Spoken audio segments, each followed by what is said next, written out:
Hello everyone, ಹೇಗಿದ್ದೀರಿ ಎಲ್ಲರೂ? ಈ ದಿನದಿಂದ ನಾನು GPSTR ಮತ್ತು PSTRಗೆ ಪ್ರಿಪೇರ್ ಆಗ್ತಿರೋದ್ರಿಂದ ಅದನ್ನು ನಾನು ಸ್ಟಡಿ ಲಾಗ್ ಆಗಿ ಹಾಕ್ತಾಯಿದ್ದೀನಿ. ಇದರಿಂದ ನಿಮಗೆ ಓದೋದಕ್ಕೆ ಒಂದು ಮೋಟಿವೇಶನ್ ಸಿಗುತ್ತೆ ಅಂತ ನನ್ನದೊಂದು ಅಭಿಪ್ರಾಯ.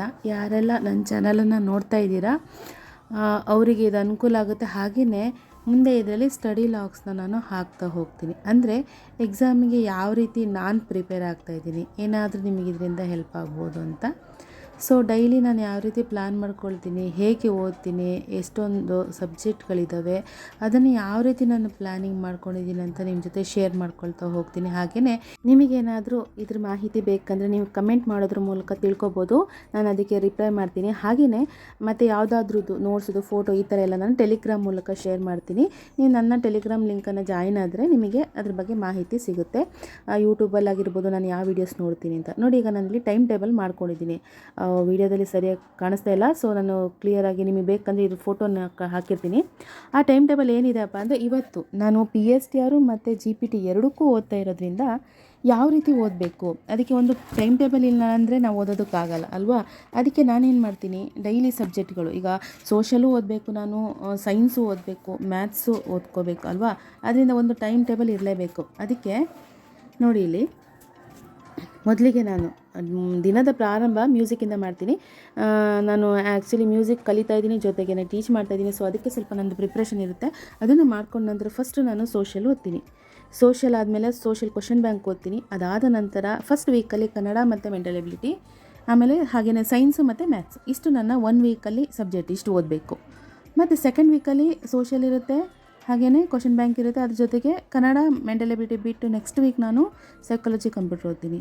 ಅದರ ನೆಕ್ಸ್ಟ್ ವೀಕು ಇಂಗ್ಲೀಷ್ ಮತ್ತು ಹೆಲ್ತ್ ಆ್ಯಂಡ್ ಮಾರಲ್ ಓದ್ತೀನಿ. ಅದರ ನೆಕ್ಸ್ಟ್ ವೀಕು GK ಮತ್ತು ಕನ್ನಡ ಮಾತೃಭಾಷಾ ಬೋಧನಾ ವಿಧಾನ ಇದೆ ಅಲ್ಲ, ಅನುಸೂಯ ಪರಗಿ ಅವ್ರ ಬುಕ್ಕನ್ನು ನಾನು ಓದ್ತೀನಿ. ಅದು ತುಂಬ ಇಂಪಾರ್ಟೆಂಟ್ ಆಗುತ್ತೆ, ಅದರಲ್ಲಿ ತುಂಬ ಕ್ವಶನ್ಸ್ ಬರುತ್ತೆ. ಹಾಗಾಗಿ ನೋಡಿ, ಮತ್ತು ಈಗ ನಾನು ಇತಿಹಾಸನ ಯಾವ ರೀತಿ ಓದಬೇಕು ಅನ್ನೋದನ್ನು ನಾನು ಡಿವೈಡ್ ಮಾಡ್ಕೊಂಡಿದ್ದೀನಿ. ಇತಿಹಾಸದಲ್ಲಿ ಯಾವ ಪಾಠ ಫಸ್ಟ್ ಓದಬೇಕು, ಸೆಕೆಂಡ್ ಯಾವ್ದು ಓದಬೇಕು, ಮೂರನೇದು ಯಾವ್ದು ಓದಬೇಕು ಅಂತ ಇಲ್ಲಿ ನಿಮಗೆ ಫೋಟೋದಲ್ಲಿ ಕಾಣಿಸ್ತಾ ಇಲ್ಲ. ಆ ರೀತಿಯಾಗಿ ನಾನು ಒಂದು ನೋಟ್ಬುಕ್ಕಲ್ಲಿ ಬರ್ಕೊಂಡಿದ್ದೀನಿ. ಹಿಸ್ಟ್ರಿಲಿ ಫಸ್ಟ್ ಏನನ್ನು ಓದಬೇಕು ಅಂದರೆ, ನಾನು 6th to 10th ಬುಕ್ಕಲ್ಲಿ ಯಾವ ಪಾಠ ಫಸ್ಟ್ ಓದಬೇಕು, ಯಾವ ಪಾಠ ಸೆಕೆಂಡ್ ಓದಬೇಕು, ಆರ್ಡ್ರ್ ವೈಸ್ ಹೋದರೆ ನಮಗೆ ನೆನಪುಳಿಯುತ್ತೆ. ಅದನ್ನು ನಾನೊಂದು 5 ಭಾಗಗಳಾಗಿ ವಿಭಾಗವನ್ನು ಮಾಡಿಕೊಂಡು ಬರ್ಕೊಂಡಿದ್ದೀನಿ. ಸೊ ಇದ್ರ ವಿಡಿಯೋ ನಾನು ಆಲ್ರೆಡಿ ನನ್ನ ಚಾನಲಲ್ಲಿ ಹಾಕಿದ್ದೀನಿ. ಈ ಸಮಾಜವನ್ನು ಯಾವ ರೀತಿ ಓದಬೇಕು ಅನ್ನೋದನ್ನು ಹಾಕಿದ್ದೀನಿ, ನೀವು ನೋಡಿಕೊಂಡ್ರೆ ಗೊತ್ತಾಗುತ್ತೆ. ಇದಿಷ್ಟು ಬರೀ ಇಲ್ಲಿ ತೋರಿಸ್ತಾ ಇರೋದು ಇತಿಹಾಸ ಮಾತ್ರ. ಅದಾದಮೇಲೆ ಅದ್ರ ಜೊತೆಗೆ ವ್ಯವಹಾರ ಅಧ್ಯಯನ ಇದೆ ಅಲ್ವಾ, ಅದನ್ನು ಪಾಠಗಳನ್ನು ಒಂದು ಕಡೆ ಬರೆದಿಟ್ಕೊಂಡಿದ್ದೀನಿ. ನೋಡಿ, ಈ ರೀತಿ ಬರೆದಿಟ್ಕೊಂಡಿದ್ದೀನಿ. ವ್ಯವಹಾರ ಅಧ್ಯಯನ ಮತ್ತು ಸಮಾಜಶಾಸ್ತ್ರ, ರಾಜ್ಯಶಾಸ್ತ್ರ ಎಲ್ಲದೂ ಬರ್ಕೊಂಡಿದ್ದೀನಿ. ಪೌರನೀತಿ ಒಂದೊಂದು ಪೇಜಲ್ಲಿ ಬರ್ಕೊಂಡು ಯಾವ್ಯಾವ ಪಾಠ ಓದ್ತೀನಿ ಅದನ್ನು ನಾನು ಟಿಕ್ ಮಾಡ್ಕೊಳ್ತಾ ಹೋಗ್ತೀನಿ, ಓದಾಗಿರೋದನ್ನು. ಯಾಕಂದರೆ ರಿಪೀಟ್ ಆಗಬಾರ್ದು. ಮತ್ತು ನಾನು ರಿವಿಷನ್ ಮಾಡಬೇಕಾದ್ರೂ ಟಿಕ್ ಮಾಡ್ಕೊಳ್ತೀನಿ. ಇದು ಭೂಗೋಳ ನೋಡಿ, ಇಷ್ಟಿದೆ. ಭೂಗೋಳನೂ ಆರ್ಡ್ರ್ ವೈಸ್ ಓದ್ಕೋಬೇಕು, ಇತಿಹಾಸನೂ ಹಾಗೆ. ಮಿಕ್ಕಿದೆಲ್ಲ 6th to 10th ಬುಕ್ ಓದಿದರೆ ಸಾಕಾಗುತ್ತೆ. ಈ ರೀತಿಯಾಗಿ ನಾನು ಬರ್ಕೊಂಡಿದ್ದೀನಿ. ಇದೇ ರೀತಿ ವಿಜ್ಞಾನವನ್ನು ಸಹ ನಾನು ಬರ್ಕೊಂಡಿದ್ದೀನಿ.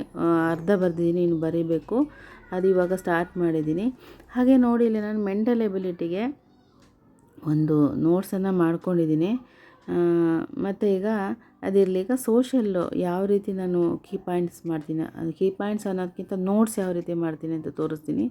ನಾನು ಸೋಷಲ್ ಮಾತ್ರ ನೋಟ್ಸ್ ಮಾಡ್ತಾಯಿದ್ದೀನಿ. ಅದನ್ನು ನಾನು ಈ ರೀತಿ ಬುಕ್ಕಲ್ಲಿ ಬರ್ಕೊಂಡಿದ್ದೀನಿ ಒಂದು ಸೈಡ್. ಓಕೆ, ಇಲ್ಲಿ ಕಾಣಿಸ್ತಾ ಇಲ್ಲ ನಿಮಗೆ ವಿಡಿಯೋದಲ್ಲಿ, ಸ್ವಲ್ಪ ಒಂಥರ ಕಾಣಿಸ್ತಾ ಇದೆ. ನೋಟ್ಸ್ ಮಾಡ್ಕೊಂಡು ನನ್ನದೇ ಆದ ರೀತಿಯಲ್ಲಿ ನಾನು ನೋಟ್ಸ್ ಮಾಡ್ಕೊಂಡಿದ್ದೀನಿ. ಸೈಡಲ್ಲಿ ಮತ್ತು ಕ್ವಶನ್ಸ್ ಬರುತ್ತಲ್ಲ, ಅಭ್ಯಾಸ ಭಾಗದ ಪ್ರಶ್ನೆಗಳನ್ನು ಬರೆದಿದ್ದೀನಿ. ಇದ್ರ ನಿಮಗೆ ಏನಾದರೂ ಬೇಕು ಅಂದರೆ ನೋಟ್ಸು ಯಾವ ರೀತಿ ನಾನು ಮಾಡಿದ್ದೀನಿ ನೋಡೋದಕ್ಕೆ ನೀವು ಕಮೆಂಟ್ ಮಾಡಿ, ನಾನು ಟೆಲಿಗ್ರಾಮಲ್ಲಿ ಇದನ್ನು ಹಾಕ್ತೀನಿ. ಓಕೆ, ನೋಡಿ, ಸೈಡಲ್ಲಿ ಕ್ವಶನ್ಸ್ ಬರ್ಕೊಂಡಿದ್ದೀನಿ. ಅಭ್ಯಾಸ ಭಾಗದ ಪ್ರಶ್ನೆಗೆ ಅಲ್ಲೇ ಉತ್ತರ ಸಿಗುತ್ತಲ್ವಾ, ಓದ್ಕೊಳ್ಳೋದಕ್ಕೆ ಈಸಿ ಆಗುತ್ತೆ. ಒಂದು ಸರ್ತಿ ಕಣ್ಣಾಡಿಸಿದ್ರೆ ಸಾಕು, ರಿವಿಷನ್ ಮಾಡುವಾಗ ನಮಗೆ ಹೆಲ್ಪ್ ಆಗುತ್ತೆ. ಕೀ ಪಾಯಿಂಟ್ಸ್ ಮಾಡ್ಬೋದು, ಬಟ್ ನನಗೆ ನೋಟ್ಸ್ ಮಾಡಿದ ಅಭ್ಯಾಸ. ಕೀ ಪಾಯಿಂಟ್ಸ್ ಮಾಡಿದ್ರೆ ನನಗೆ ಮತ್ತೆ ಓದಬೇಕು ಅನಿಸುತ್ತೆ, ಸ್ವಲ್ಪ ಮರ್ತೋಗುತ್ತೆ. ಅದಕ್ಕೋಸ್ಕರ ನಾನು ನೋಟ್ಸ್ ಮಾಡ್ಕೊಳ್ತೀನಿ.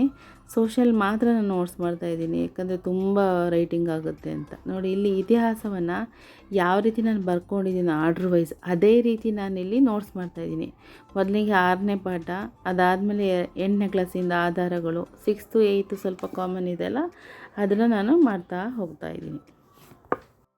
ಮತ್ತು ಇಲ್ಲಿ ನೋಡಿ ನಾನು ಕನ್ನಡದಲ್ಲಿ ಫಸ್ಟ್ ವೀಕ್ ಕನ್ನಡ ಮತ್ತು ಮೆಂಟಲ್ ಎಬಿಲಿಟಿ ಓದ್ತೀನಲ್ವಾ, ಭಾಷಾ ಸಾಮರ್ಥ್ಯ ಪತ್ರಿಕೆ ಇಮಾಮ್ ಸಾಬ್ ಅವ್ರದ್ದು ಒಂದು ಬುಕ್ ಇದೆ ಅದನ್ನು, ಮತ್ತು ಮೆಂಟಲ್ ಎಬಿಲಿಟಿಗೆ ಗುರುರಾಜ್ ಸರ್ ಬುಲ್ಬುಲೆ ಅವ್ರ ಬುಕ್ಕನ್ನು ಓದ್ತಾ ಇದ್ದೀನಿ, ಸ್ವಲ್ಪ ನೋಡ್ಕೊಳ್ತೀನಿ ಅದಷ್ಟೇ. ಮತ್ತು Kannada text book, old text book ಇದೆ ನನ್ನ ಹತ್ರ, ಸಿಕ್ಸ್ತ್ ಟು 10th ಇದೆ. ಅದರಲ್ಲಿ ನಾನು ಪದಗಳ ಅರ್ಥ, ಗ್ರಾಮರ್ ಅಷ್ಟೇ ಸ್ವಲ್ಪ ನೋಡ್ಕೊಳ್ತೀನಿ, ಜಾಸ್ತಿ ಏನು ನೋಡ್ಕೊಳಲ್ಲ, ಅಷ್ಟನ್ನು ಸ್ವಲ್ಪ ನೋಡ್ಕೊಳ್ತಾ ಹೋಗ್ತೀನಿ. ಪದಗಳ ಅರ್ಥ ಆಲ್ಮೋಸ್ಟ್ ಗೊತ್ತಿರುತ್ತೆ, ಪದ್ಯದ ಸಾರಾಂಶ ಬೇಕು ನಮಗೆ. ಅದಕ್ಕೆ ನೋಡಿ ಇದರಲ್ಲಿ ಮೆಂಟಲ್ ಎಬಿಲಿಟಿ ತುಂಬ ಚೆನ್ನಾಗಿ ಕೊಟ್ಟಿದ್ದಾರೆ. ನಾವು ಅದನ್ನ ಸಾಲ್ವ್ ಮಾಡ್ಬೋದು ನೋಡಿ. ಕ್ವಶನ್ಸ್ ಕೊಟ್ಟಿದ್ದಾನೆ, ಫಸ್ಟ್ ಅದನ್ನು ಎಕ್ಸ್ಪ್ಲೈನ್ ಮಾಡಿದ್ದಾರೆ ಮತ್ತು ಕ್ವಶನ್ಸ್ ಕೊಟ್ಟಿದ್ದಾರೆ. ಸೊ ಇದನ್ನು ಆಗಾಗ ಸ್ವಲ್ಪ ನೋಡ್ಕೊಳ್ತೀನಿ. ಮತ್ತು ಮೆಂಟಲ್ ಎಬಿಲಿಟಿಗೆ ಮೇಯ್ನಾಗಿ ನಾನು ಇವ್ರದ್ದು ಮಂಜುನಾಥ್ ಸರ್ ಅವ್ರದ್ದು ವಿಡಿಯೋ ನೋಡ್ತೀನಿ. ಓಕೆ, ಯೂಟ್ಯೂಬಲ್ಲಿ ಮಹಾ ಸಂಚಿಕೆ ಇದೆಲ್ಲ 9 hour ಇದೆ ನೋಡಿ, ಆ ವಿಡಿಯೋನ ನೋಡಿ ನಾನು ಅದನ್ನ ನೋಟ್ಸ್ ಮಾಡ್ಕೊಳ್ತಾ ಇದ್ದೀನಿ. ಸೊ ಅದನ್ನು ನಾನು ನಿಮಗೆ ತೋರಿಸ್ತೀನಿ ಇಲ್ಲಿ. ನೀವು ಸಹ ಯಾರೆಲ್ಲ GPSTR ಅಥವಾ PSTRಗೆ ಪ್ರಿಪೇರ್ ಆಗ್ತಾ ಇದ್ದೀರಾ, ಈ ರೀತಿ ನೀವು ಅಭ್ಯಾಸವನ್ನು ಪ್ರಾರಂಭ ಮಾಡಿ, ಖಂಡಿತ ನಾವು ಸಕ್ಸಸ್ ಆಗ್ಬೋದು. ನಾನು ಇದೇ ರೀತಿ ಪೇಪರ್ 1 TET ಮತ್ತು ಪೇಪರ್ 2 TETನೂ ಬರೆದು ಈ ರೀತಿ ನಾನು ಓದಿರೋದ್ರಿಂದ ಒಂದೇ ಅಟೆಂಪ್ಟಲ್ಲಿ ಪಾಸ್ ಆಗಿದ್ದೀನಿ. ಜಾಸ್ತಿನೇ ಮಾರ್ಕ್ಸ್ ಬಂದಿದೆ ಪೇಪರ್ 2ಅಲ್ಲಿ. ಪೇಪರ್ 1ಅಲ್ಲಿ ಸ್ವಲ್ಪ ಕಡಿಮೆ ಮಾರ್ಕ್ಸ್ ಬಂದಿದೆ, ಆದರೆ ಪಾಸ್ ಆಗಿದೆ. ಓಕೆ, ಅದಕ್ಕೋಸ್ಕರ ಈಗ ಎರಡಕ್ಕೂ ನಾನು ರೆಡಿ ಆಗ್ತಾಯಿದ್ದೀನಿ.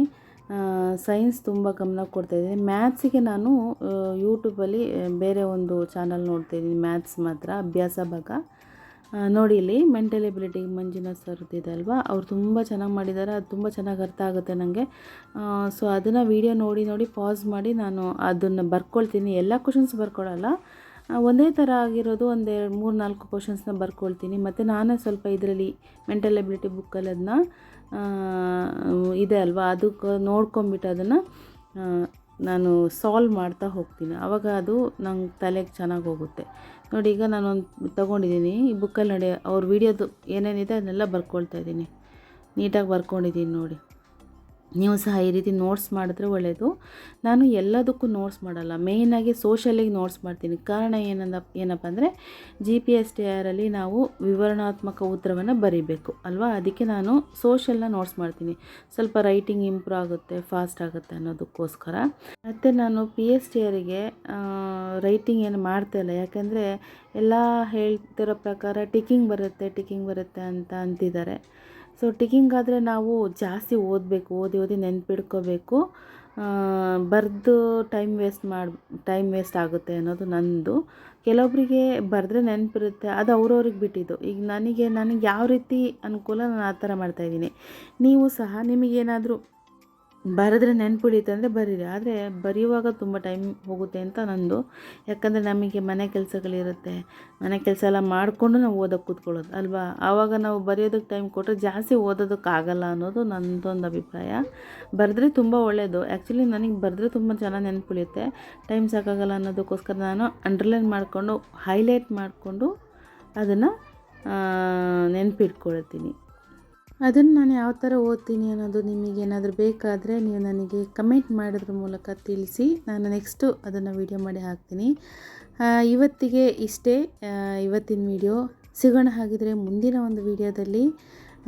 ಯಾರೆಲ್ಲ ನನ್ನ ವೀಡಿಯೋಯಿಂದ ಮೋಟಿವೇಟ್ ಆಗಿ ಓದ್ತಾ ಇದ್ದೀರಾ, ಚೆನ್ನಾಗಿ ಓದಿ, ಎಕ್ಸಾಮಲ್ಲಿ ಚೆನ್ನಾಗಿ ಬರೀರಿ, ಒಳ್ಳೆ ಸ್ಕೋರನ್ನು ಮಾಡಿ. ಜಾಸ್ತಿ ಸ್ಕೋರ್ ಮಾಡಿದ್ರೆ ಮಾತ್ರ ನಾವು ಜಾಬ್ ತೊಗೊಳಕ್ಕೆ ಸಾಧ್ಯ ಅಲ್ವಾ. ಸೊ ಅಂತ ಹೇಳ್ತಾ ಈ ವಿಡಿಯೋನ ಇಲ್ಲಿಗೆ ಮುಗಿಸ್ತಾ ಇದ್ದೀನಿ. ಅಲ್ಲಿವರೆಗೂ ಥ್ಯಾಂಕ್ ಯು, ಬಾಯ್.